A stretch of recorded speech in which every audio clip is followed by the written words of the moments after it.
Welcome to a Cup of Conversation with Cosmic Creator Kim Tang. This is called X Marks the Spot, all about yoga asana sport and yoga championships. And I'll just give a little brief introduction of who you are, and then you can go ahead and give a little bit more lengthy introduction. Kim is my friend, first and foremost, my coach, my mentor, my beautiful mermaid long blonde-haired friend, guide. We've been connected with each other since 2015, and I still remember the night. I'd admire you from afar on Facebook. You would be tagged in other people's photos. And then one night I was sitting on the couch, and I still remember it, and you sent me a friend request. And I was just in awe because you're somebody in my heart who I felt like I admired, was my hero, a yoga celebrity, was able to do all these asanas that I'd always dreamed of. And you were like gracious and receptive and open to connecting with me, and that really meant a lot to me. So, and yes, it's been a magical year together. So, yeah. And so we connected, and you had a dream of Shakrasana. Yes, I came to you, and somebody had told me that I had a quote-unquote kindergarten full camel, and I really wanted to do Shakrasana. You stand up, you back bend, and you grab your own ankles in a back bend. And then your heels push down, squeeze butt, lock knees, pull and look. Those commands. But I always wanted to do it, and the first time I saw it, it was so spectacular to me. And so I had other teachers, kind of indicate that it wasn't going to be within my practice or my body. And then I came to you, and I remember the very first thing you said. I said, I want to do, full will Shakrasana, and you said, absolutely, yes. And I was like, okay, I am in. So thank you for that magical, just awakening in me and saying yes. So always saying yes. Say yes still. I say yes today. Mm-hmm. So would you mind sharing a little bit of how you got into yoga? Also, specifically championship yoga asana sport and your involvement with that, from both athlete to coach to technical expertise, full gamut. Yeah. Okay. How I got into yoga was in 2003, and I was a marathon runner and very much a cardio mindset. Had to get my cardio, but I had this friend that kept telling me, Kim, I tried this yoga, you have to try it, you'll love it, it's hot, it's hard. And I was like, oh, that's interesting. And subtle muscles are far less prone to injury, and so a stretch class in a hot room would probably be good for my running. And I was all about the running. I had run 7 marathons, and I'm going to say, the story I like to tell is that my marathons predate my conscious meditation, because I was kind of pounding the pavement to a rhythm, and I was, inhale for 4 steps and exhale for 3, and inhale for 4 steps and exhale for 3, and then I'd hit my stride and it'd be in for 3, out for 3, and I used to run actually alone at night, and I did my best to thought sorting, goal setting, life planning. I just had this kind of clarity. Everything just came into single point of focus when I was running. So it turned out that was my early meditation, but I had this friend that kept saying, you would love it, you would love it. Mm-hmm. And then my story goes, and I know you've probably heard that story, I call it the story of forgiveness with my mother. I started a yoga practice, and I found, I'm going to keep it really simple and short and say I found some things I didn't know were there for me. I didn't even know I was looking for them, but I found them in yoga. So I was hooked. Mm-hmm. That's the short story of how I got into it. But I was practicing a lot, and I was I delight in saying I was a very ambitious student, because I know what that means to me. I was working really hard, just killing myself in the practice and just leaving it all in the room every time. Mm-hmm. And my teacher, studio owner, best friend at that time, actually said to me, hey Kim, there's this thing called a yoga competition, and I'm going to do it. Do you want to do it with me? Because you're a really great practitioner. I think you'd be really good. I didn't even know what I was saying yes to, but I definitely said yes to it. And it introduced me to this entire world, and I'm also going to say it introduced me to myself. But I want you to know that back then it was like a different time, a different day and age, and the landscape was very, very different. We're really close to Los Angeles, which was headquarters, where we had our senior most principal teaching advanced twice a week, and she kind of had her girls, and and it was a different time. The regents were different, the requirements were different, and we had these people that were my early icons. They were on stage. The first time I was on stage with them, and that was an eye-opener as to what this practice offers. I was in awe as I bared witness to them doing postures that demonstrated extraordinary everything. You have to be really flexible to get into that position. You have to be extremely strong to hold it in stillness against gravity. You've got to be really, it requires the concentration to be able to do that, the pure time present command, but to make it look easy. So they took these hardest and deepest of postures and made them just look like a piece of cake, and something about that made the tears just pour down my face, because somehow, first of all, I wanted every bit of it through and through, and second of all, I also kind of remembered myself as doing that, being that, knowing that, and so that first one just lit the flame in me, and I did it nearly every year after that. The first time I participated was in 2007, and then I went to teacher training in Acapulco, Mexico in 2008 in fall, which is exactly when the competition was. I even asked them for permission to leave teacher training to go do it, and they went like, nope. So I was chomping at the bit to get back in 2009. So that was kind of the way that it started. I was really into it, and by the time I got back to it, I had opened my own studio. And so, of course, I recruited a bunch of my students to do it with me, and I trained them for it, prepared them for it. And I even found that, after doing it consecutively through the years, other people, even there on site during the moment, my competitors were asking me for help, and I'm gonna go ahead and say yes. I was making myself as generous and available on all the levels as I could, in any way, in every way. I have details about examples of that, but it really took on a life of its own. I call it self-cultivation leads to service, and that is what the whole journey has been for me. And I'll tell you that when I started doing this, I was doing it for myself, not in a selfish way. This was like self-fortification, of course, on all the levels. And I was just doing the work, and there was something about this format of the Asana Championships where you have a goal and a deadline, and a goal and a deadline, and a goal and a deadline. I want Bowlegged Peacock by, September 1st. I want, goodbye pose by, September 1st, And I guess we could speak to that a little bit, because there are different strategies involved that you see with the yoga athletes. And one is that some people get a routine and they just perfect it. They do the same routine, exactly the same routine, in the same order, year after year after year after year. And every time they get up, their routine gets a little stronger, deeper, more correct, stronger, deeper, more correct. And eventually, so long as they have the appropriate level of difficulty, they can win with that strategy. But mine was different. It was to expand my repertoire. And so I was trying to take postures that I had kind of perfected, mixed in with new skills, new acquisitions, new postures. So in this way, I expanded my practice until I felt that I had kind of like done everything. And then people were just coming to me. Do you think I could do Bowlegged Peacock? I've been told I don't have the right proportions. Do you think I could get this or that? And I guess the way I would leave it then is that I had this realization at some point. When I say self-cultivation leads to service, I was doing that. I was like, nurture the seed, doing it for myself, nurture the seed, becoming source, my own teacher, nurture the seed.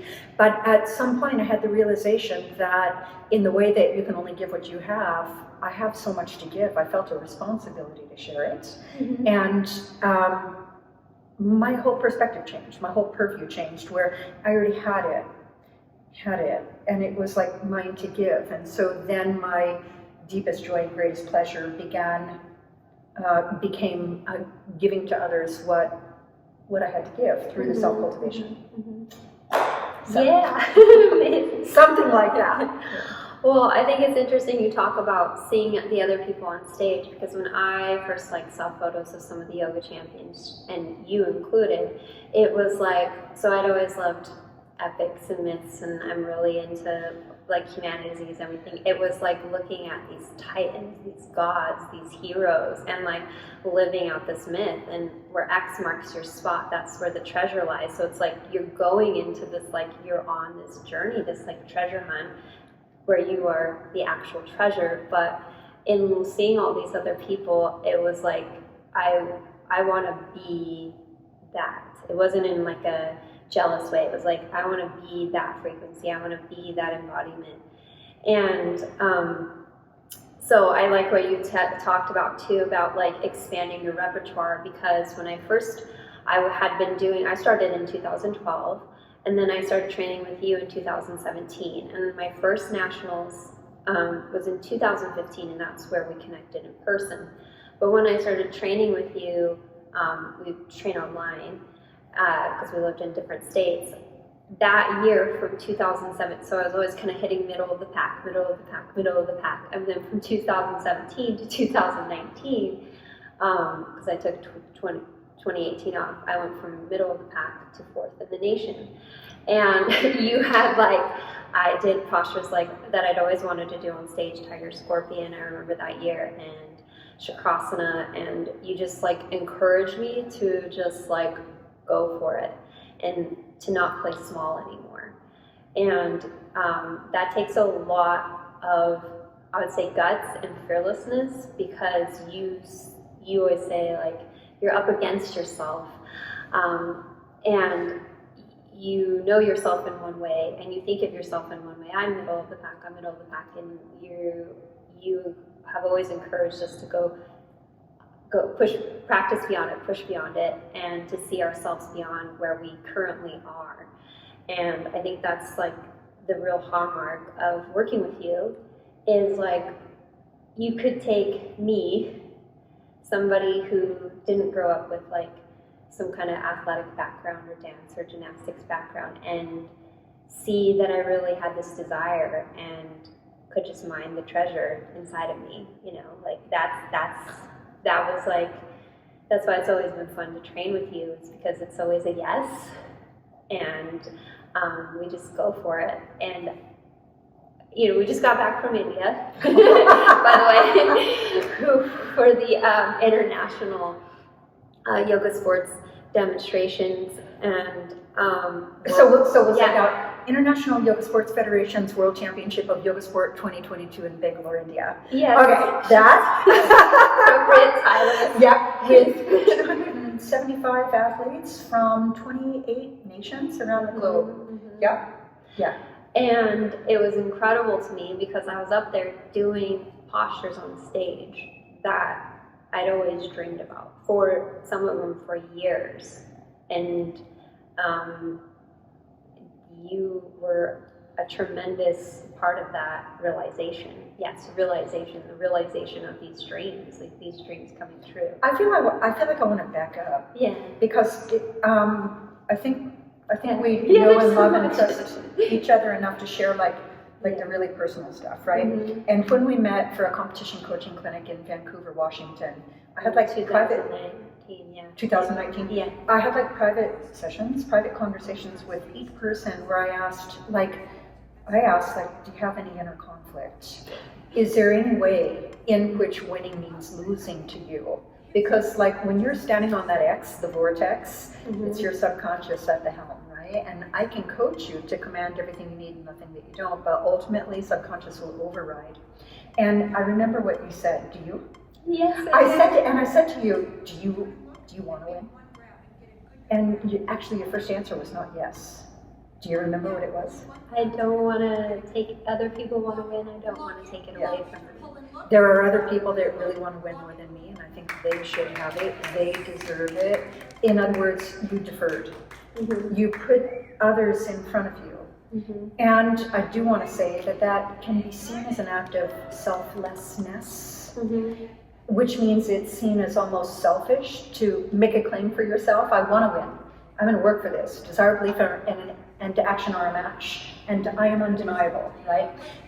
But people tend to think that that's selfish, Mm-hmm. and so they think that the selfless thing is to say no, you first, right? Yeah. So that was like the conversation we had on the day, and I think what emerged was you feeling like, yeah, that was May 2019, and then in August 2019, that's when I placed 4th, and to go along with that too. Okay, there's so much to unpack. we have a rich, deep, vast history.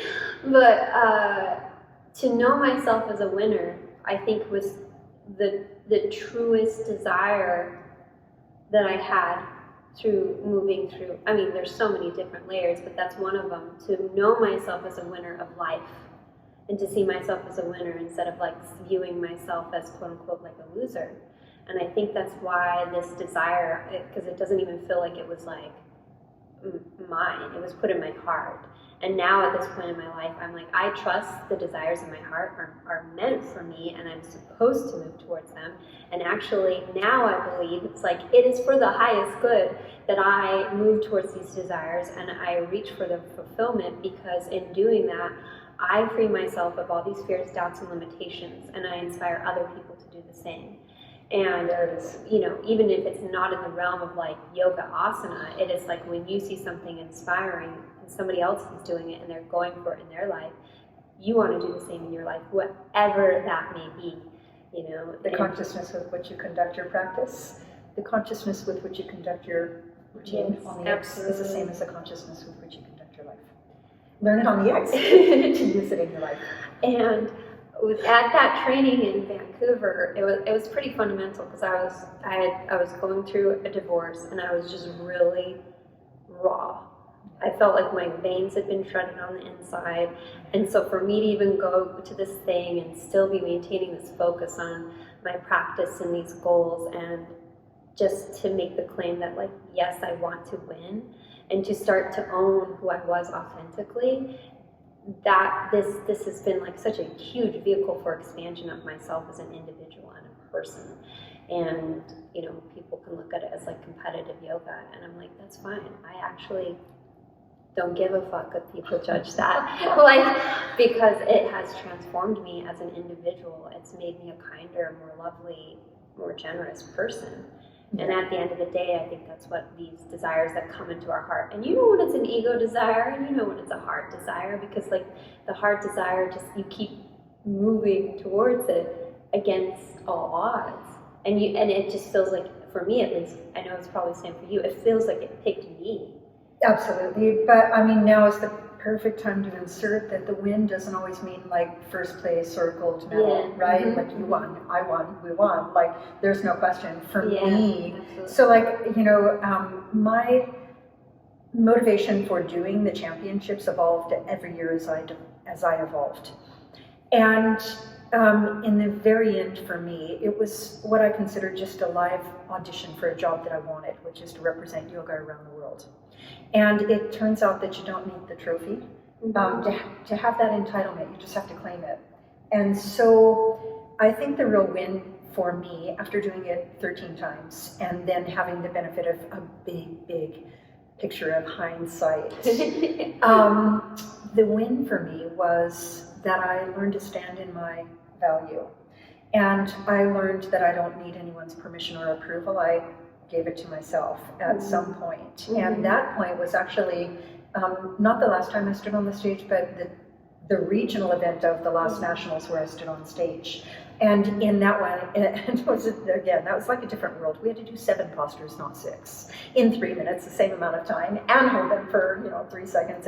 And I was doing like the hardest postures that there are, and I was trying to do all of the hardest postures that there are, 7 of them in 3 minutes. And it was crazy, and I had my timing nailed down in practice and preparation, of course. But in the moment, those balance checkpoints matter a lot, and nearly every posture in my routine had some tricky little balance checkpoints. So I did a one-arm Bowlegged Peacock, which is still the only time it's been done on stage so far. The one-arm Bowlegged Peacock, the only time it's been done on our stage for a score. And I also did a Bowlegged Mountain, which is a ×10 level of difficulty posture, and still also the only time it's been done on our stage in our event so far. And anyway, the bottom line is that I'm doing this Bowlegged Mountain, and I had it nailed down with, my tendencies and just game tight, air tight, and all the things. Yep, still like a statue and all the things. And I hit it, and I held it, and I absolutely nailed it. As a matter of fact, I held it for like 10 seconds. And the reason I do that is because time had been called. Actually, before I had held it for 3 seconds, time had been called, and I knew that I got a 0 on a time-stint posture that has never been done before. But like you, at that point, I was doing it for myself. I worked really hard to get that Bowlegged Mountain. I worked really hard. I didn't come all this way not to do it. And so even though time was called when I was in it for about 2 seconds, and I knew I got the 0, I stayed in it and hit it and held it for like 10 seconds. And I kind of did that for myself. And that is why I am you. I saw you in the moment of the choice that you made this time in India. I understand. Yeah. And so one thing I'll say is that, you and I were talking beforehand. You said that I'm like this story holder. Because what I did was I did thousands, tens of thousands of hours of training by myself, for myself, with myself. I am my own teacher. I taught myself those postures, and so I became source in the way of being able to fast track you, knowing exactly what needs to be open, what needs to be strengthened, how to do it, what position to do it in, what order of commands, everything you need, nothing that you don't, why you fall, how to fix it. Like, I got that. And okay, so where was I going with that? So, because there was a lot there. I just got deep in my world of creation in that period. But people started coming to me to ask me how to do this, how to do that, and the coaching was a natural evolution, and it became just, you know what they used to call it? Before I was a coach, they used to call it, come play with Kim Tang. Okay. And people would just come see me, and we would hang out for 3 hours between classes, like every day, and I would just teach people things. And it became really clear to me is what matters is not what I can do, but what I can help you do. And that's when everything really took on a life of its own. That's when I was in service. I can do it, but I'm no longer saying, look at me, look what I did. I'm going, let me show you what you can do, and I can show you how. And what I said to you on that day in 2015 or 16 was the only difference between you and I is the number of mindful repetitions. And because it truly is a progression, I seem to have cracked the code, a formula for asana. And it's actually, I'm inspired by an Ido Portal quote that I've a little bit like massaged to make it more my own words. But if I can do one thing, if I can do it, then it's unique and special and rare and extraordinary. But if I can teach it to the masses, then it's just technique. And I seem to have isolated my technique that is fluid through and through. And by teaching myself, I crafted my technique that I then found was a template that I could use for literally any body, any level. I can help them start where you're at, do what you can, always and only with breath and with form. Doesn't matter what level you are, it just matters the willingness to allow more for yourself in your life. And so I was just calling it sharing myself. And sharing myself in the form of what I call knowing in my tissues became my service. And on the one hand, and what people call that for me is coaching. But I coach on every level of being, because as I've said, this is like the most expansive spiritual path I've ever known. Yeah, and that's by the way I teach it. And that also is kind of like the beloveds that I attract are the ones that know that this is not gymnastics, right? So those are the spiritual lessons, and in the full circle way, that's why winning doesn't always mean first place, right? I'm gonna go ahead and say you won one. I won every time. Like really, truly, actually. My very first competition, I came in very last in Washington. And then my next goal was like, I want to get into the top 3 in Washington. I want to win Washington. I want to qualify for nationals. I want to get top 10 for nationals. I want to qualify for internationals. And that was the thing with the 2019 is I got 4th. The next year was the great pause in the world, and so we didn't have that internationals. But I was like, somehow, some way, I'm going to internationals. And I did get the invite, and it came in 2021.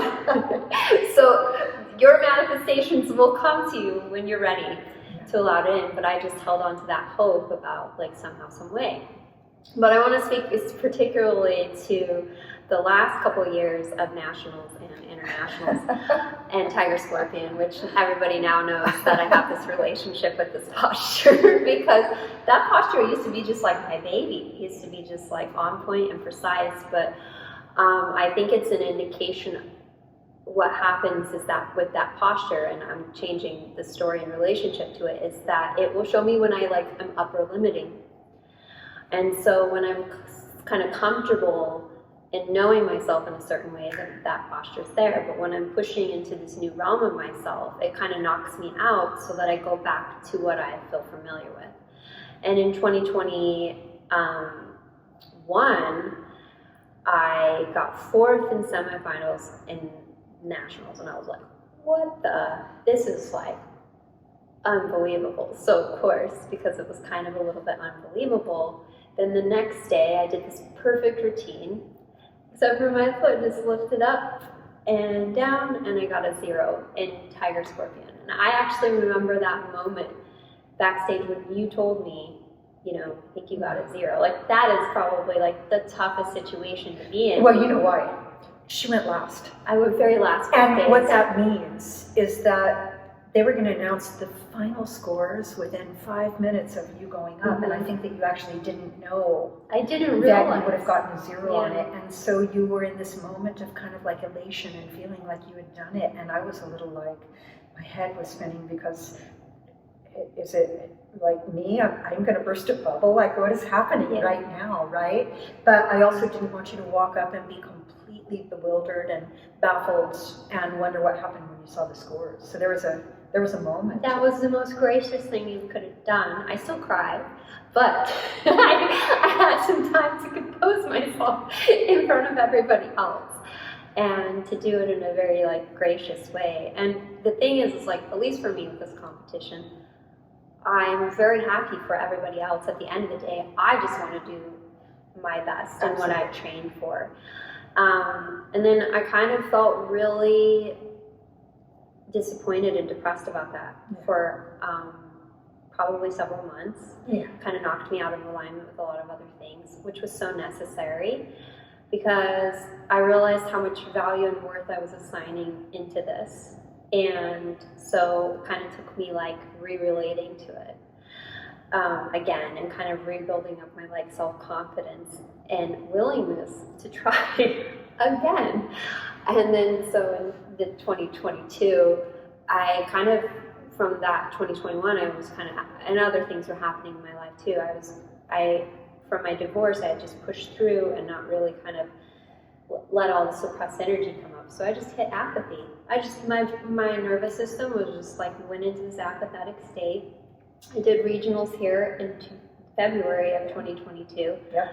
And I didn't even realize I was resonating in such apathy. And then I did my routine and I got 2 zeros on it. And I was like, well, great, that apathy actually moved me up into anger, which is a more generative state, like anger at myself and realizing like what actually was going on. And then still having that perspective like, oh, well, you still qualified for nationals, even with 2 zeros. Like, so and what's been kind of happening is I've been pushing these upper limits in myself, taking more risks than I did years ago. I would always play it safe, because you play it safe because you don't think that you're allowed to shine. And so pushing into this new place of like, no, I'm allowed to shine. I'm going to take risks to get the rewards. And so it's kind of this new frontier of me pushing beyond what I'd known. So then we had this summer and working on Bowlegged Peacock, which was always like a dream posture and hadn't been done on stage since you, for a woman, had done it. Yep.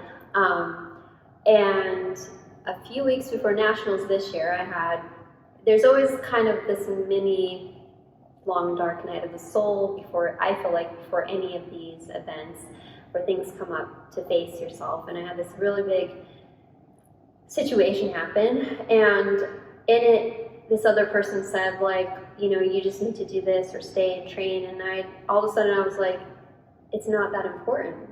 Like, the championships are not that important. I dropped the importance. And I was like, choosing myself, treasuring myself, and committing to myself is way more important. And then boom, a few weeks later I'm at Nationals. And in the first round, I fell out of a tiger scorpion. And I had this moment where I was like, I fell out. And in the video you said she chose the 0. And I'm like, do I get back in, take the time, go overtime? And then I was like, no, I came here to do Bowlegged Peacock on stage, and I'm gonna do it. So I just went, finished off my routine. And then so I was the first one up. Like, my placing was like, right? I was the very first one up on the semifinals. So I had to watch. Well, you were manifesting. I am the first choice. I'm first choice. I always go first. Get what you want. I always go first. And so when it happened, there was supposed to be somebody in front of me. Somehow, some way. And then I got told I was going first, and I was like, oh, I always go first. I created that. Here it is. And then I had to sit there and watch everybody else go, and being simultaneously like surrendered to be like, I will be okay no matter what happens. And then somehow, some way, I'm going to be in the finals. And I just remember watching each of those competitors going up, and I was just like, I bless you. I bless you. Like, it was such it felt like it was only maybe 2 hours, but it was such a long experience for myself, and holding my ego in this place of like, you know, I bless you. I was just like, I bless you, I bless you, I bless you, I bless you. So then somehow, some way, I got into 8th place to go into the finals. Which means she made top 10, going to the finals the next day. With a 0. And, even with a 0. Even with a 0. That's the level of difficulty I was like pushing for, and all these kind of level ups and expanding myself. And then the next day, in finals, you know, we sat and we held hands together before, and with our other friend Lisanne, and I remember like holding your hand. I was like, take my hands, but I was saying it to the universe, and then all of a sudden you and Lisanne like held my hands, and I was like, take my hands, take my body, let it be of service, and just surrendered it. And you and I are always kind of telling these stories, and a couple weeks before Nationals you said to me, and I'll share this too, bring the vicious witch to stage, meaning the aspect of myself that I had been rejecting. Because what you had been bringing to the stage primarily was your vulnerability. And what we mean by that is her vulnerability is her superpower. And it makes her relatable, and everyone just has this tangible love for you, because you really show up like acoustic version. Right?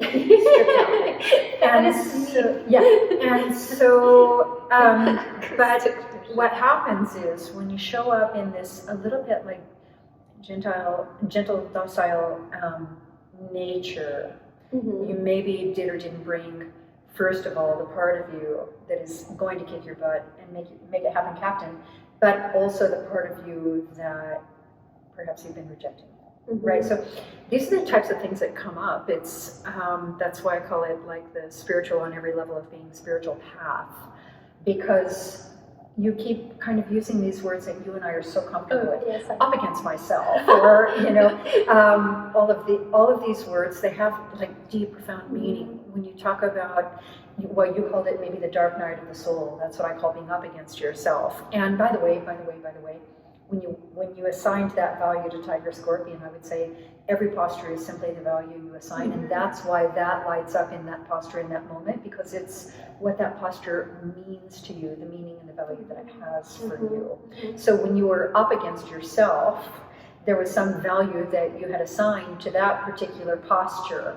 So of course that would be when it would show up. So those are literally the types of things that we talk about, like behind the scenes in the private coach-athlete conversations. Well, one of the things, this was, just a few days or a week before nationals, was talking about my own fear of my own anger and my own rage. There it is. And I had a lot of rage after my divorce. Yeah. Here it is. And I get emotional, and I was rejecting that part of me. And you told me, bring that vicious witch to stage. Love her. And invite her. And I just went back and I meditated on all those moments when she'd been raged, or she'd been on the rug in her apartment crying, or like rejected. And I just imagined like putting a gold medal on her. And I started thanking her for saving me, because it was that rage inside of her, it wasn't necessarily trying to be projected out to anybody else, that pulled me and lifted me up out of these like really just painful, dark places in my life. And so I thanked her. And then that day at Nationals on finals, I was going in Tiger Scorpion, and there was a little wobble, and that vicious witch came out. She was like, no, you are not taking this from yourself. There it is. And then boom, glued it. Oh, did you see that? And then you said boom. Glued it down. And then from Tiger Scorpion, then into Bowlegged Peacock and Chakrasana, I just was like gritted. There was no smile on his face. It was like pure determination, and the wholeness of me was brought to stage. There it is. Not just like this beautiful like emerald swan, which I love. I love that part of me too. But like that other part of me that was like, thank you that sacred rage for saving me, for lifting me up out of these places. And then after that experience, my fear of my own anger just like, whoosh. Incredible. And actually, like, even that kind of frequency or that level of consciousness, I don't feel that anymore. And it's just really, not that I don't get angry from time to time, but that state has kind of dissolved because I integrated it, and I just loved and accepted what it was actually trying to do for me. Yeah. And so, like, those are like the lessons on the mat. Like, okay, I got second, but like, which was incredible. But more than that, I freed myself from this like limitation. Also, you said like sometimes even if you don't get the medal, you win. And I remember seeing Ananya, who's this most adorable, loveliest youth competitor, like just angel.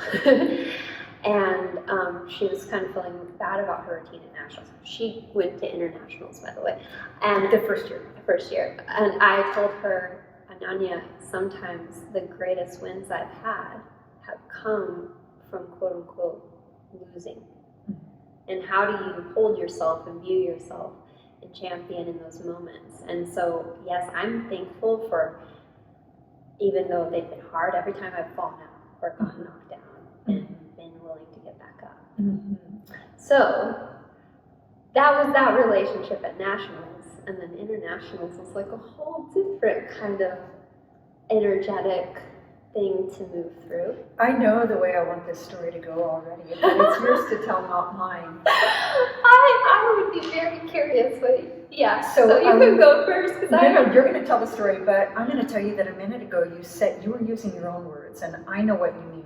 Yeah. Because of course, Yeah. I am you and we know each other really well, but you said, I'm allowed to shine, I'm allowed to sparkle, I'm allowed to shine, I'm allowed to shine.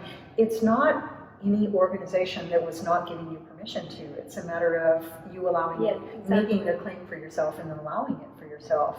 So to start from that place of I'm allowed to shine and to end up in the conversation of this moment of pink flamingo energy is the full circle win of I'm allowed to shine. And it's something that you really had to show up and claim for yourself under the context. And so I'm dying to hear this. I will go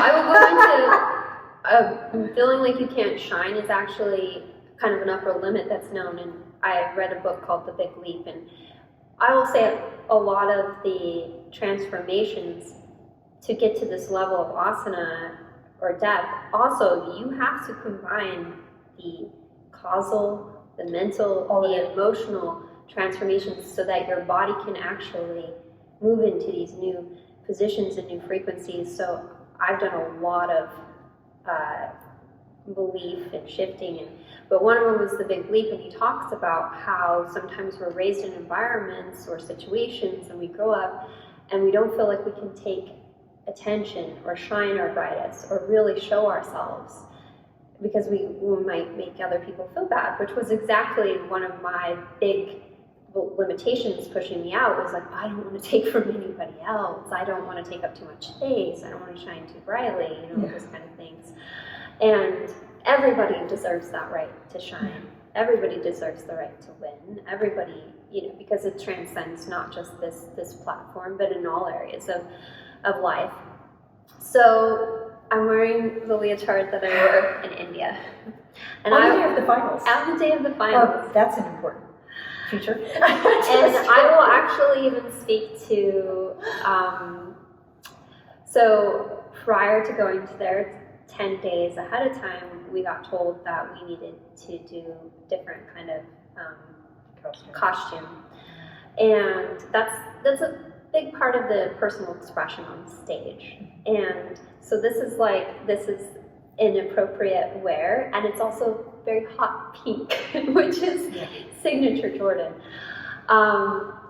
So one of the things, I don't even really know how, okay, so for semifinals, I came in third place.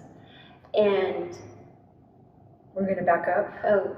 You already had your costumes planned for the Worlds. I already had costumes. And then when you were told that there were these very conservative cultural requirements, then there was a process of finding personal expression that was appropriate, that was approved, and you went through a lot of yes. And that even had some triggering components. Yes, I can speak to that so I was raised in a very conservative religion that required us at one point I was raised Mormon, and I wore garments, religious clothing for a long time, and it brought up a lot of those feelings of, and feeling like looking at my body in this really, I would say, discombobulated way, because, and I'm going to just speak candidly, in Mormonism there's still your body is a sin and your body's a temple, and it's very splitting, and I'm all about integration and wholeness, and so then we're told to do these amazing beautiful asanas and demonstrate the ability of the body, and then at the same time cover it up. And one of the things that I really loved, so when I first started practicing yoga, I was still Mormon, and I'd go to church, and looking for God there. Looking for God, and God's in all places, looking for God there, and then I'd sneak off early and go to the advanced class on Sundays because that was the only time it was offered. And I was lying there on my mat, dripped in sweat, and being like, why do I feel God here on my mat, but not at church? And that, so I resolved that inner conflict, and I left the religion. And So it brought up like all of these kind of like splitting themes in me. And I remember there was a woman in the locker room one day who was in maybe her 60s or 70s, and she had breast cancer, a double mastectomy, and she was just there, completely nude, open in her body, just loving herself. And I remember looking at the freedom that she had, and I was like, I feel trapped. I feel trapped. I'm in my 20s. I have this, quote unquote, aesthetically beautiful body, and I feel trapped because I don't feel like I can accept and embrace the power of my body. Because it's either looked at like as this like temple or this like sin, instead of like, this is my conduit for the expression of my soul. And that was like the big harmonization for me, probably that started around 2013. So when we were looking for costumes for this event in India, I like white one. I like to be like the swan, and I got a white one, and oh my God, it reminded me so much of wearing like it was a white costume that had no clavicle, no shoulders, and mid-thigh length. And so it was lovely, white, and lacy, but very conservative. Well, and it also reminded me a lot of wearing religious garments. Yeah. And so I had to kind of shift through that myself. I hope this is okay. It's my channel, okay? So I had to shift a lot through that. So also to the costumes, depending on the posture that you do, you want to have time to like practice with the costume, and it does matter in your performance. Mm-hmm. So with Bowlegged Peacock, if there's too much fabric there, it doesn't matter how deep your hook is, like you won't be able to just like hold it with leg over the head postures and all those kind of things. So it took us, we were going back, and I was going like scrambling to get a costume. And so the day of semifinals, I did get one costume, and then I tried on the shorts, and the shorts were too loose. And so I went back to my room and I put on the yoga leggings, just kind of rolled them up that I'd worn for practice the 2 days before. So they were completely rank. They smelled so bad. And I just went on stage like that, and we were they were more casual than what you had intended. Yeah, more casual, and they were dirty and sweaty and smelly.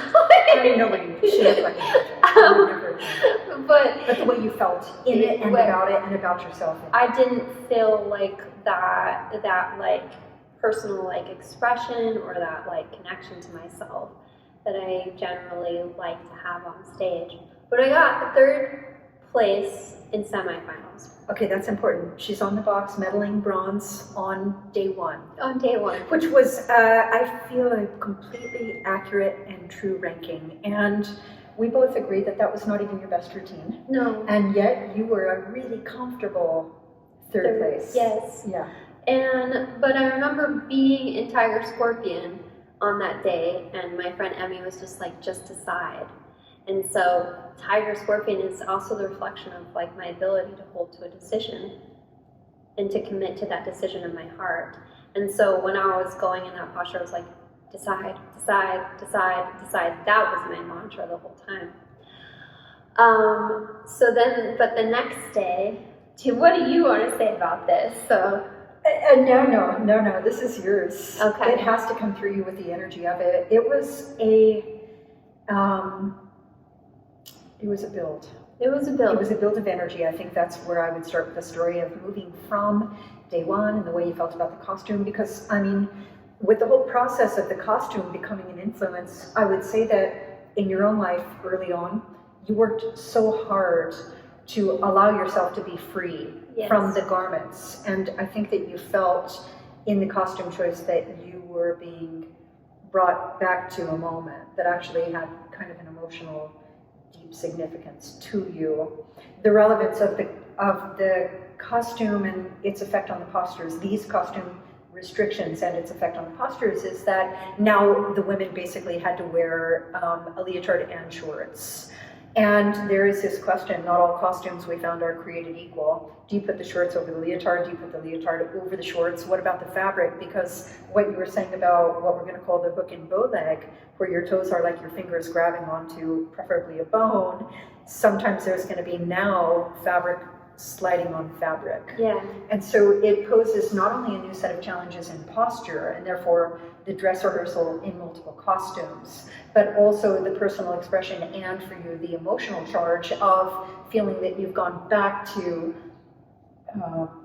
some degree of shame, or you have to cover up, and what that was for you, again, like the value you assign. So on the day of the semifinals, your costumes, I would say, if I was speaking freely, is that your costume selection was based on fabric and making sure you had that hook, but it was not what you wanted to wear, and you were not happy about it, and you were not having it. And so the thing is that we had seen like every expression of every interpretation of costume requirements, and we had seen some things that we were told, like, no, you can't wear that, but they were wearing some very thin straps where clavicle or shoulders were showing, and I felt like a wrestler. Not a beautiful, elegant, mythical, sparkly yogi. dark horse, emerald, swan, kitty, butterfly. I felt like a wrestler, and you're right, it was bringing up all these feelings of being shamed and all these old stories of, if you dress a certain way, then that tempts men and you're sinful and this, and it just was like coming out of me, and which it was happening for me. I'm so grateful for it, because I'm grateful for every circumstance. Everything's a blessing or a blessing in disguise, and I'm so grateful for it, because it was like, you're actually ready to confront this, because I don't think people know the amount of courage it took me to leave a religion that didn't serve me, that had cultural ties and family ties. At that point, in leaving that religion, and I didn't, my family still loves me, but I was facing, like, I may lose my family. At the time I was married, I may lose my marriage. I may lose all my friends. I may be completely alone. And I remember at that point when I left, I just said, my soul feels like it's in chains, and I want to be free. So I chose freedom back in 2013. My idea of freedom, other people. At the expense of what had been known by you, and not knowing what you would choose for yourself. Yeah. So I think that part of that costume effect on you was that you were looking at a self that you had transcended, let go of, left behind, and something that you have grown into, something that you see yourself as. Yeah. And that was, you did not feel that you were able to bring that to the stage with the costume requirements. Yes, true. So the next day I wore this hot pink. It was a declaration she made for herself, and it was just also really funny, because ironically there was like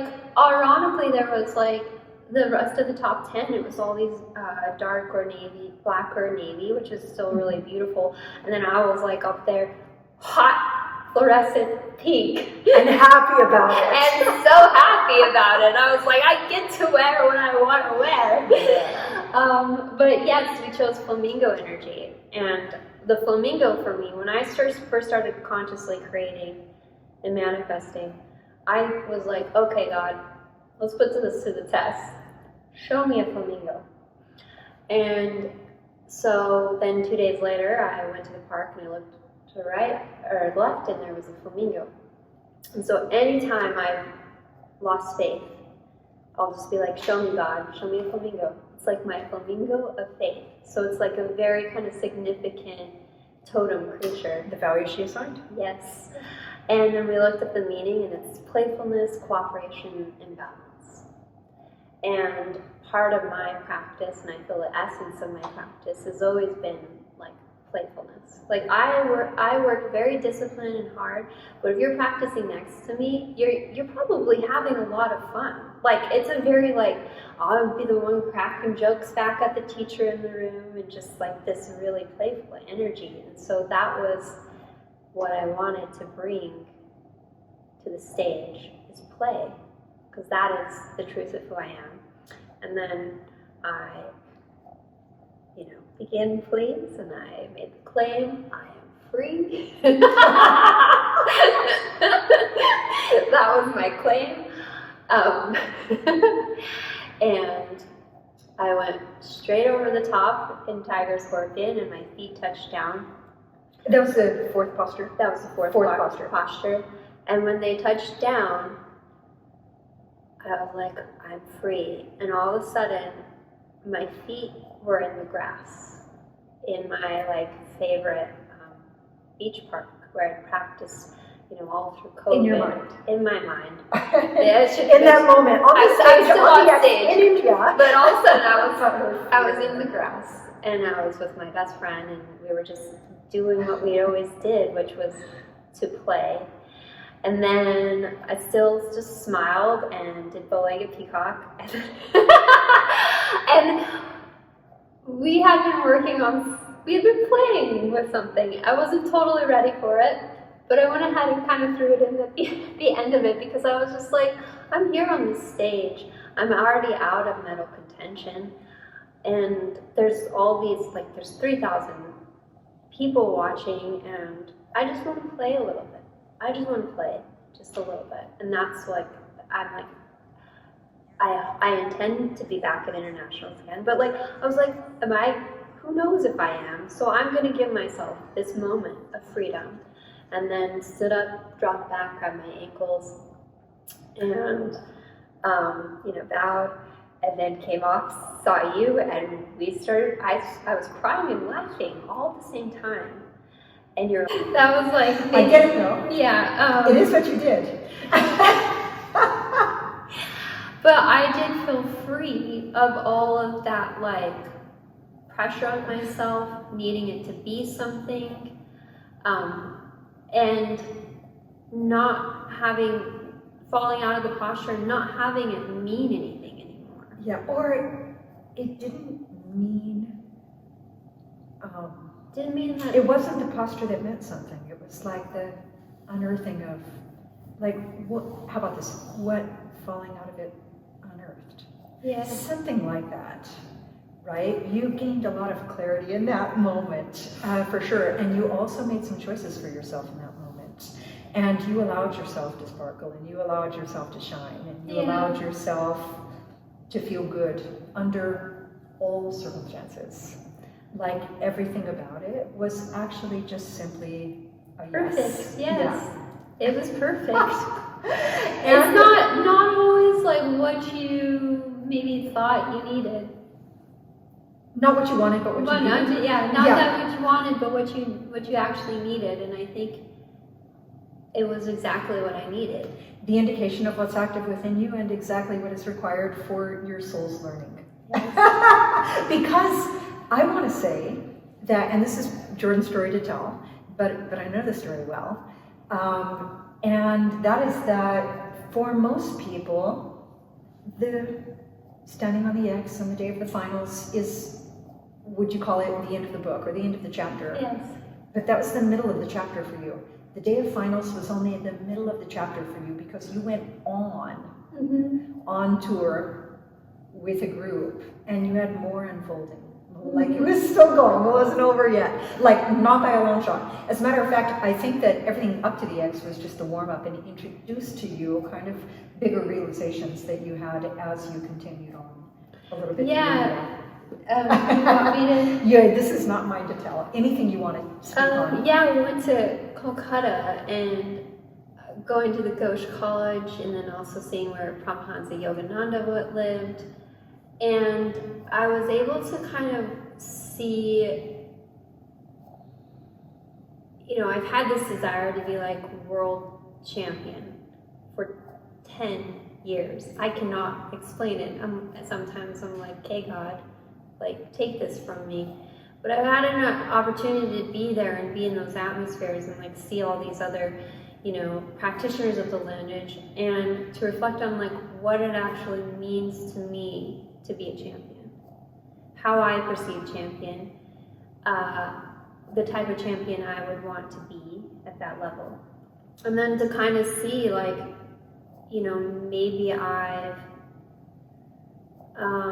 no longer need this desire. Maybe I've achieved what it was that I wanted, which was freedom this whole time.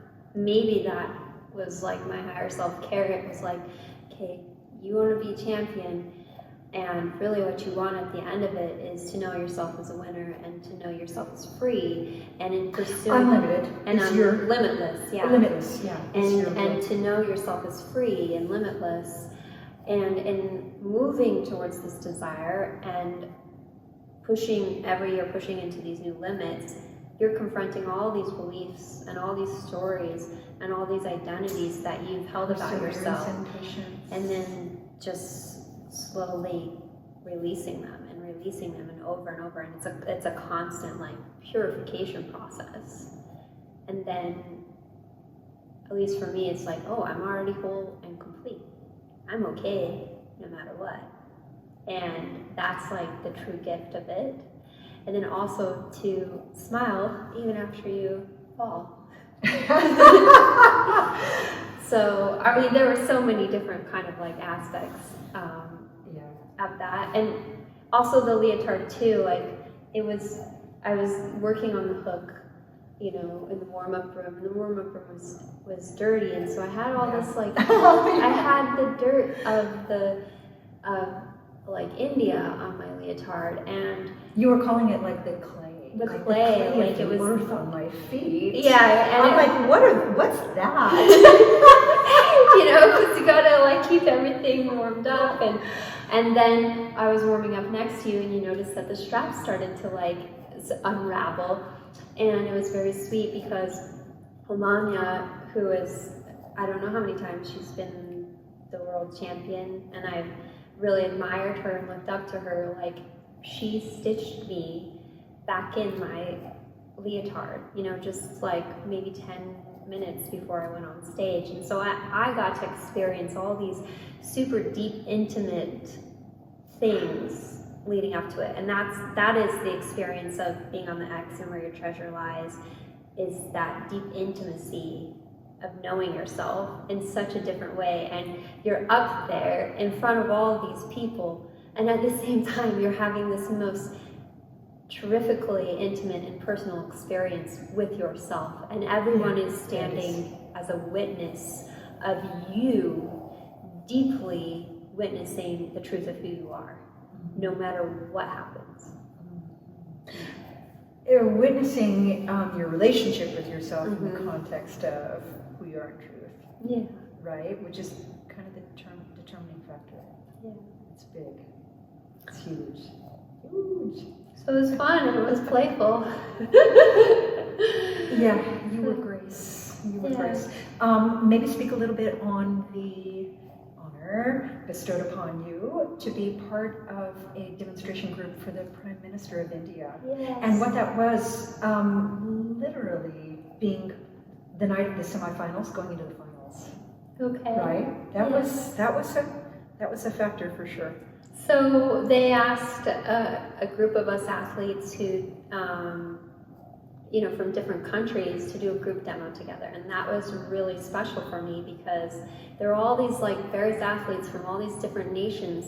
Recent champions, world champions that I maybe followed on Instagram for several years and not actually met in person. And then to be able to do this demo, and in the demo, we did an opening night on Friday night, you know, doing all these kind of series from the 84 and then also the salutes from the 84 and really connecting to that, the lineage and the energy and the vibration that runs through these postures. And so we did it on Friday night. And that's your jam anyway. Yeah. I love that 84. Yeah, I do love the 84. I love those salutes. And they were synchronized with other champions. And it was really beautifully done. And Full house. I will also say too, we got to wear, because I mean, personal clothing is kind of a big deal to me. Personal expression. Irene's leotards, and Irene and I connected after we connected in 2019, and she's even designed and made leotards for myself. And we've been in very close, intimate contact about her, the way she creates her leotards is her personal art and her personal expression and all the love that she puts into it. And the leotards were from her collection called Limitless. Irene had heard me on Henry Wynn's podcast when I said the term limitless, and that was the first time that she'd heard it. And then she became friends with me and we connected. And during the pandemic, she was like, I have this idea for a collection, but I don't think I can release it. I can't do it, you know, all this stuff. And I was like, no, you're limitless. And she went ahead and she did this beautiful collection. Wow. And that was the leotard that all of us champions wore. So it was, you know, deeply personal and meaningful to be up there wearing Irene's clothes with all these people I admire too, and moving through the asanas and the 84 on this world stage. Like, whoa, like who gets to have these experiences? It's amazing. So, shall I speak to the sound night of the next night too? Definitely. Okay. Yeah, whatever you care to share. So then the next day, the Prime Minister... It went so well. It went so well. The demonstration was ridiculous, and it was a full house, and it was extraordinary. And everybody, the government officials that were there, the event organizers, because this was such a spectacular event. They had these motorcycle riders going from the northern tip of India by motorcycle parading down to this piazza, and from the southern tip parading up, just really letting everyone know that India was hosting the World Championship of Yoga Sport.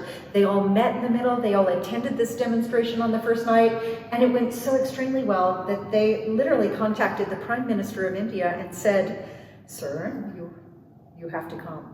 Mm-hmm. And so now it was told to you that you'd be doing the demonstration again the next night. Yeah. But again, the next night meant the night before you go up for finals, for your competition. Yeah. So it was a huge build of a huge honor. And therein was a moment of like, I'm so honored to be able to do this demonstration. Like, I need to rest and practice and take care of myself, like, and it's such an honor, and tomorrow I'm up, and right, so this moment that you got to experience. Yes. Okay. This moment. Well, I will also say the parade and seeing all the motorcycle riders and dancing with everybody was like just, it's a moment I'm going to cherish for the rest of my life. Like that enthusiasm, that excitement, that exuberance, that joy with everybody. It was incredible. So yes, we got told to just like be ready to do this demonstration. Stay warm. Stay warm. So it was the day of semifinals, and you know I did my routine. Came in third. Then we were supposed to do the demo around like 5 p.m. And you know, we traveled from California to India. I will say that like, okay, yes, I'm yogi, I transcend, but also like I was super jet lagged, super exhausted. I was waking up at like 2 a.m. and that morning semifinals, I just woke up at 2 a.m. So I just started warming up my body at 2 a.m. And right at that dinner hour, so you couldn't eat and so we were gonna do the demonstration at 5 p.m. and I kept getting pushed back and back and back. And one of the things that I actually had been working on a personal level a couple months prior is I take care of myself with high regard and I honor my feelings. And I think there's a tendency, even as like a yoga champion, to kind of want to just like push through. Mind over the matter, push through. And it's this interesting thing because you know yourself to be able to kind of transcend and push through and overcome all this kind of things. But in the last few years of my practice, and I just got chills going on this side of my body, in the last few years of my practice, it's been really about that gentleness and compassion with myself and honoring myself and honoring my feelings and honoring how my body is. And I think that is like what my soul's really calling for. So in that moment, you had that opportunity. We were asked how we were feeling, and I communicated honestly how I was feeling. And then, and I mean this with like all respect, then I felt like that wave of like, but you're a champion, like you should just push through all this stuff. That kind of like, maybe it was self-imposed like shame. I felt shame for expressing the truth of how I was actually feeling. And I think that helped me to kind of be like, okay, well, if I would become champion, like what is the type of champion I would want to be? And in some of the moments of like, I remember being at the training event here, and I started class off well, and I'm a very consistent practitioner. I have really good pacing. I usually do like every posture, all this stuff. And we hit the floor series, and I just stayed on the floor. I just allowed my body to just be. And I remember afterwards, somebody came up to me and said, like, thank you for that. Yeah. Because sometimes when you get to this level of deep asana, to actually witness like the practitioner like rest and take care of themselves, yes, is yoga. That is yoga. And I think that actually can send like a bigger message out of that deep resonance with self. So that was an important moment for me to reflect and to see like, how do I actually like view asana, view my body, view being a champion. And I've had that experience a couple times, because in San Diego a few years ago, just a week before, I tweaked something, and I still went to the competition, but I decided to not demonstrate that day. Because, and it wasn't from a place of like, I can't push through this or something. It was like in my head, I value my practice and I value my body more than this like singular moment. Because that's like the essence of like play and freedom for me. My practice is a vehicle for freedom. And so, you know, how do you align and value and prioritize those things, I think comes up a lot. And practicing with self-compassion and non-violence towards my body, and also knowing those physical limits on that day. Yes, I'm limitless, but also honoring where those limits are, how you feel, and how I feel. So, so I did express exactly how I was feeling that day. And that was a win. And that was yes, because... And it gave you clarity moving into the tour in India, where, because to the extent that everything is the value you assign, I know that for me, the value that I assign to champion is being generous and available. And I had a realization then that champion is a frequency. I am generous and available. And you kind of received this message through that moment of clarity, that part of the value of champion for you is setting an example of self-care, right? And so you gained a lot of clarity. I think I observed that you gained a lot of clarity about what champion means to you, and that is that you have a responsibility as a champion to love yourself, care about how you feel, take care of yourself with proper diet, proper rest, and proper warm-up, and all of the things, right? Well, and also, when you grow up feeling like your needs won't be met, you don't even express how you feel. If you don't feel like your feelings matter, your needs won't be met, you don't even express that. But the switch I've made in myself is like, I'm worth having my needs met. I honor my feelings. And it's not necessarily getting it from somebody else. Like, I honor my feelings to myself. Like, I can take care of myself and I can meet my needs. And part of that is, you know, being authentic with yourself.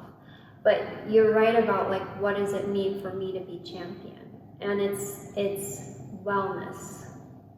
Like, this yoga has been like, you know, I had scoliosis in my spine, and it helped me to feel better, helps me to feel emotionally better and like physically better and spiritually. And so if it comes out of balance at the cost of like that overall wellness, then it's no longer, in my opinion, vibrational integrity. And that's, I've been on stage I think 21 times. 21 times. As far as we can recount, more times than any American woman currently, right? So of all the women standing on stage, you've stood on the stage the most number of times. At least, especially at least at international. So 21 times.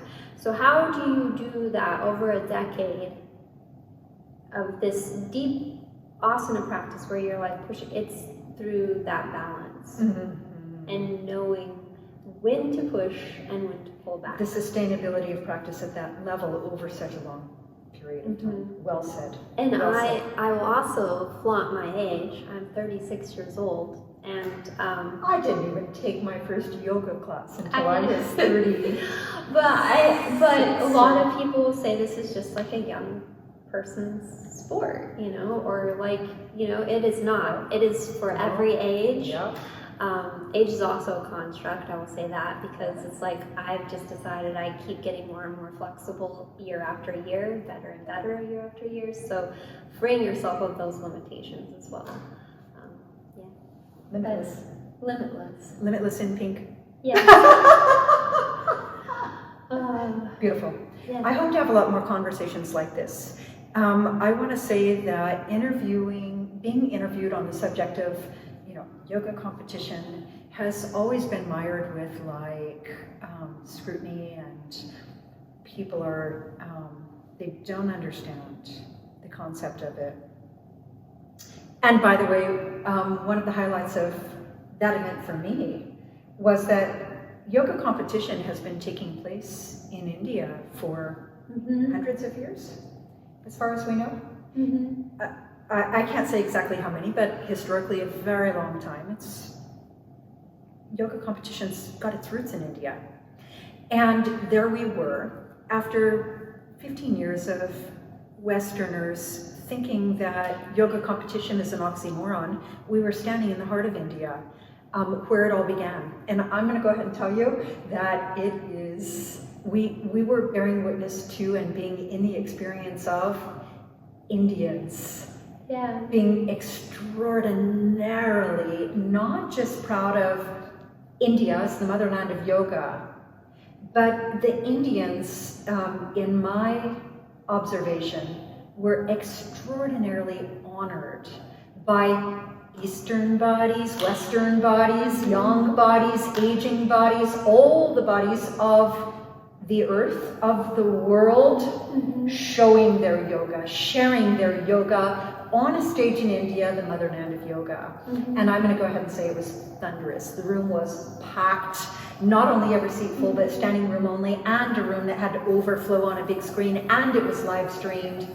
And India was extraordinarily happy about it. So I really understand that the people that think that yoga competition is an oxymoron actually have never stood there and seen what we've seen and known what we've known about how actually authentically selfless and deeply connected the journey through the self to the self, performed for others to bear witness to on stage, demonstrating mastery of central nervous system, can be. How deeply that is held by beloved India, the mother of yoga. Well, I was there thinking, this is a huge deal here. It's a huge deal. It's huge deal. It's a huge deal. And I think one moment in particular was at the end of the awards ceremony. The whole audience, I got just chills, stood up and they sang the Indian national anthem to us. And that was just, how could you, like, that is just a moment I to be like the way you cherished. said "to us." Because it was not a declaration of Indian pride, our anthem. They were sharing their anthem with all the world in the celebration of yoga. And I'm going to go ahead and guarantee you that was a celebration of yoga in all of its forms, with complete inclusion of all elite athletes from around the world. It was extraordinary. Everyone was upheld. Everyone was appreciated. Every single demonstration was applauded. Yeah, it was beautiful. Yeah. I congratulate you. Thank My you. beloved. Thank you for Thank you for finding the gold in the cave. Yeah. Helping me excavate it out. So thank you. X marks the spot where your treasure lies. Yeah. Oh, by the way, I guess we should probably clarify this. There's usually an X on the mat where you stand to begin with. So, yeah, I kind of. Yeah, do you want to speak to more? I mean, maybe a little. I coined the vernacular. I call it standing on the X, and I call it that because it's a moment of literally stepping into a vortex where it's just you and you. And you know, I have such a rich history with participating in this event that I really coined my own phrases that I share, and they've kind of become the accepted vernacular. So standing on the X actually means participating in the Yoga Asana Championships as an athlete, and you stand on the X on the mat, and that's where it's between you and you. There's no one else even there. And that is all the things, not only demonstrating asana that is strong, deep, and correct, but also demonstrating mastery of central nervous system. And I call it stop, drop, and vortex, and command everything you need and nothing that you don't. And there's just a lot going on there, like a lot. And I've had the privilege of bearing witness to and supporting many people who I call it dare to believe in themselves in the form of standing on the X, supporting them in their expansion. And as we've already mentioned, their expansion is not always measured by their ranking or their scores, that's for sure, right? So in this way, I think that you and I can agree to really call in congratulations for every single athlete that dared to believe in themselves in the form of standing on the X, and regardless of the scores and the rankings, and even and especially those who received the invitation and qualified but weren't able to go for whatever reason, and even and especially those who are even getting into this ground level for the, you know, maybe the first time, first season, with the hopes that they're just going to kind of move through the rankings, and one day that, and because really, I mean, in my purview, the bigger the stage, the more you're up against yourself. And that's what happened for you. It's always happening for you, not to you, and it's what happened for you on the day of the finals. You're on the biggest stage in the world, going in like third place, right? I'm going to go ahead and call that an opportunity for you to test your limits of what you will allow for yourself, right? So there's so much more here than meets the eye. And I am going to say that there are things that you will learn from standing on the X that you cannot learn elsewhere. You cannot learn in school. You cannot learn even in your yoga class. You cannot understand these things until you do it for yourself. And so we invite you to do it for yourself. Well, I will say just a couple closing things. Like, you're right. I couldn't have learned what I learned on that day, and I upper limited, which is okay, because now I can learn to actually hold myself in that new embodiment and to receive that frequency. And it was very interesting. I just thought about this. In the group demo, I got assigned the posture pregnancy pose. And it was very sweet to me that was, because that was actually the very first optional posture I did in my very first competition. And you know, it's a, I would say, like, as far as difficulty, it's a 5-point posture as opposed to like going up to 10-point. But it meant a lot to me because it was like this whole circle completion thing, to be thinking of that moment of me on this little stage in the Pacific Northwest doing this posture, being like, okay, I am doing a yoga competition, to fast forward 10 years later, doing that same posture on stage in a group demo with world champions, daring to believe in myself. And now your task is to catch up to who you have become. Yes. Because you did actually just stand in the moment of being bronze in the world on the stage in India. And now there's that recalibrating between you and you that takes place, so that you can, you know, spoon feed the millimeters, set the sign a little higher, and kind of, you'll even need to level up. You just reeling it in and just knowing and trusting in the divine that it all happens exactly as it's meant to. And I will say this, sometimes things come into spirit before they come into form. And so we manifest through our embodiment, but you have to start on the mental and the causal level. And so for me, it was like, oh, this is the preview. And now now it's catching up, like you said, catching up to who you become. Bird before night. When you say that, for me it means, oh, it's in the form, or it's in the thought, it's in the spirit, now it's coming into form. And so then it's like a matter of just trusting my embodiment to hold that frequency. But yeah, but I did get a medal in pink. So yeah, absolutely. You either win or you grow. You never lose. So yeah. So what happens now with these talks? Are we doing this on the regular? Are you inviting other people? What's happening with? Oh, do you want me to keep going? Any?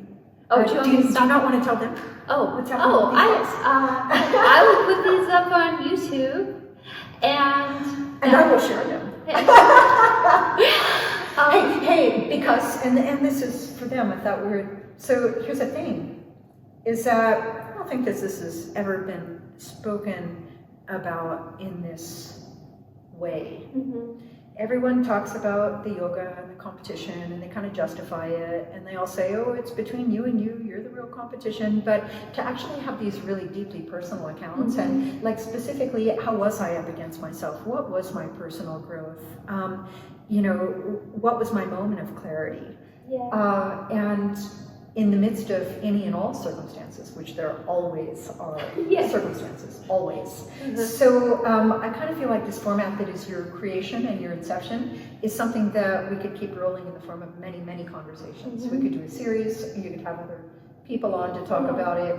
So thank you for starting this. I'm a huge fan of it because, maybe that's important because some people do think that this is, I'm going to liken it to gymnastics. They think that yoga sport, the asana championships, is something like gymnastics, and it's scoreable, and you get a score, and then you get a medal, or you get a ranking.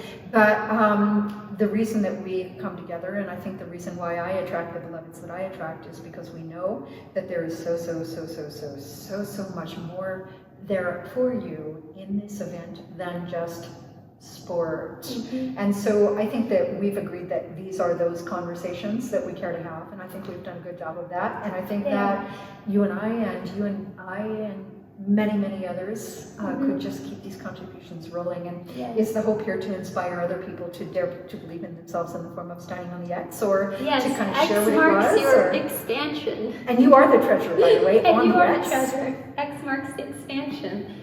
So the expansion Beautiful. of self. So yeah. So let's see.